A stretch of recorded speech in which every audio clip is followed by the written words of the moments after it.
इमली के पत्ते, इमली का पेड़ सबको पता है ना। इमली के पत्तों का पत्र पोटली सेक अगर हम दे दो ना, पत्र पोटली सेक मतलब क्या करना है, सरसों का तेल लेना है, उसमें थोड़ी दाना मेथी डालनी है, थोड़ा लहसुन कूट कर डालना है, और इमली के इतने इतने पत्ते लेकर डालकर उसको थोड़ा भून लेना है, और एक सॉफ्ट कॉटन के कपड़े में उसकी पोटली बनानी है। तो वो उस पोटली से अगर हम पत्र पोटली सेक करेंगे ना गर्भाशय पे, पेल्विक रीजन पर, तो पीसीओडी बहुत अच्छे से कम हो जाता है। उसके साथ हम बेल और बोर के पत्ते भी देते हैं सेक के लिए, पत्र पोटली के लिए। इसका और एक उपयोग क्या है पता है का, बहुत इंटरेस्टिंग है ये, कि इससे भूख कम लगती है। अगर इमली के पत्ते आप खा लो ना तो भूख कम लगेगी। जो लड़कियों को स्ट्रेस, टेंशन, एंग्जाइटी बढ़ गई कि कुछ लोग खाने लगते हैं, है ना, खाते रहते हैं, स्ट्रेस आता है और खाते रहते हैं, खाते रहते हैं, और मोटे हो जाते हैं, और फिर पीसीओडी हो जाता है।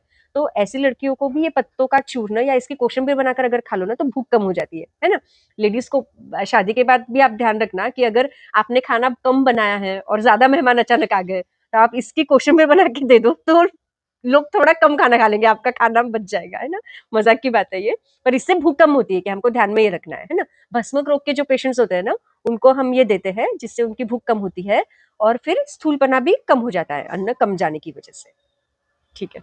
और इसके पत्तों का अगर हम प्रधमन नस से दे देना, प्रधमन नस से मतलब एक चिमूट पाउडर लेके नाक से खींचना है दोनों नॉस्ट्रिल से, तो अनियमित जो पीरियड्स जिन लोगों के आते हैं ना, वो बहुत अच्छे से नियमित होने में मदद होती है, और बॉडी की हीट भी इसके प्रधमन नस्य से कम हो जाती है।